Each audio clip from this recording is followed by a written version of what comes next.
Igbo group condemns killing of Northerners in Abia, charges Southeast leaders to speak out. Welcome to the news and thank you for tuning in to listen. Some unknown gunmen last Tuesday invaded a new cattle market in the community, killing about 8 persons. Now, concerning this particular news, the leaders of the southeastern leaders now, their governors, even concerning the killings happening, there was a time they were talking about it. They even they held meetings, but all of a sudden they kept quiet. And I do not know why they kept it quiet. When it was this hot in Anambra State, they were like, they came together and they wanted to, okay, what is causing this killing? Because that time it was more in Anambra. Now it is more in Imo State. And I don't understand why these people are not coming out to say nothing. And then this one happens to, they're not saying anything. Let's see how this all plays out. They said it is politically motivated. The violence in Anambra State has stopped. But as it stopped, the one in Imo State continues. And of course, in other places such as Abia. Let's watch how this whole thing plays out. Hopefully, there is going to be a solution to it. There is in detail. Please stay with us. The Igbos for Progressive and United Nationhood IPAN has condemned the gruesome murder of some northern freeders and their cows in Omomozo, Okwa West local government area of Abia State by unknown gunmen. Some unknown gunmen last Tuesday invaded the new cattle market and the community, killing about 8 persons. IPAN National President Lawrence Onuzulike, in a statement on Sunday, described the incident as barbaric and heartless. Onuzulike called on Igbo leaders, especially those eyeing the presidential seat in 2023, to speak out and stop pretending for the sake of their egocentric reasons. IPAN calls on Northerners to please exercise patience and not to retaliate, as the acts were carried out by ununiformed people who were bent on bringing calamity against Igbo people in the North, he said. We call on Northerners to please exercise patience and not to retaliate, as the acts are carried out by informed people who are bent on bringing calamity against Igbo people in the Northern region. IPAN wonders why Igbo leaders, especially those aspiring to become president of Nigeria, are not vehemently condemning these savage acts. Are Igbo really comfortable with the current situation of things in the southeast? What are Igbo leaders doing?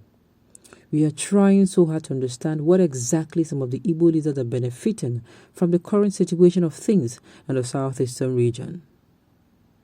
No doubt, their actions and inaction led us to where we are today, and their silence at the face of these calamities is disturbing. We charge them to speak. And to the governor of Abia State, Okeze Ikpeazu, we must stress that this is not a time just to condemn the barbaric act, but a time to act and get the killers quickly apprehended. Sincerely, me too follow talk. It is becoming disturbing that things are happening. Even up until this happened, Imo State has been, as in there have been fear anymore, there have been chaos, there have been killing. I have not heard up till now that the governor of the state that the governor of the state or him having a meeting with others and say, look, come and help me, come and suggest for me, Anambra people, what did you do when your own was like this? He has not come out. He is saying nothing, which is spelling a lot. And the fact that this one now even happened, nobody came out to say. Not even the governor of Imo State, Abia State. This government should be working hand in hand to ensure that their region is actually peaceful. But we are not hearing anything from them. We are not, which is very, very worrisome. Because at the end of the day, we don't even know people who did this. Sincerely, it may be done. Sincerely, this thing these people said, it may be done to cause a rift between, the Igbos the Igbos who are there in the north and the Northerners in the north. We know how these things can be. We know how. So this matter is a matter where you tread with caution. Sincerely.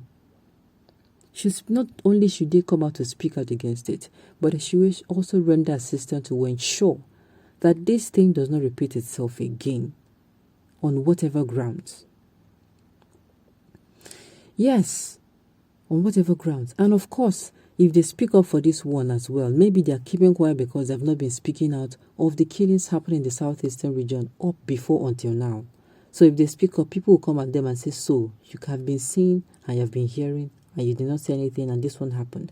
Whatever the situation be, I think this says a lot. This is where I will come in and say, those who are even aspiring for the so-called presidency, they have turned deaf ear and they have turned blind eye. Because what? They are fanning whatever flame they have for 2023. They are going to be surprised. Sincerely. The way they are keeping quiet, the same way Nigerians are watching them, they're teaching Nigerians how to behave.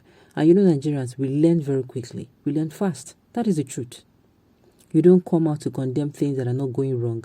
Tell me, isn't that when you become the president that you're going to now start to come out? You think the grace to rule the country fine will come upon you? It's not possible. It's not possible. Nigerian army and DSS has been murdering and burning houses on Igbo land. Imo are not part of East and no single news about it.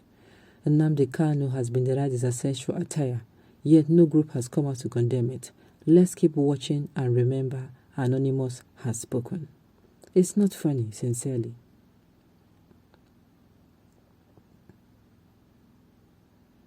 Since Fulani herdsmen started massacring people in your region, have the Northerners ever condemned the act? I knew this would come up as well.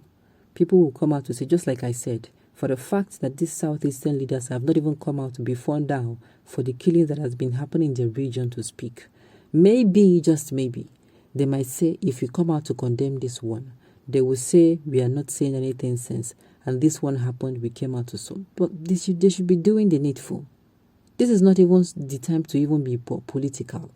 Those who are even wanting to contest, we have the governor of Ebonyi State who is contesting for Southeast presidency. We have Orji Okalu. We have others. Everyone has turned the blind. Is this how they will be ruling us? Nigerians, I hope you're saying for yourself the kind of caliber of people who are coming out. Okay. We condemn it totally. There is no justification for such criminality. Sincerely, no matter whatever you say, crime that begets crime will end in more crimes. I've never seen where crime begets crime and there's a solution to violence. We should tread with caution. People who are behind this should be apprehended. Same way people, Fulani herders who are behind the killings in some part of the southeastern region should also be apprehended and brought to book. Okay, on this note, we've come to the end of the news. We say thank you for tuning in to listen. Until I come your way next time, enjoy the rest of your day.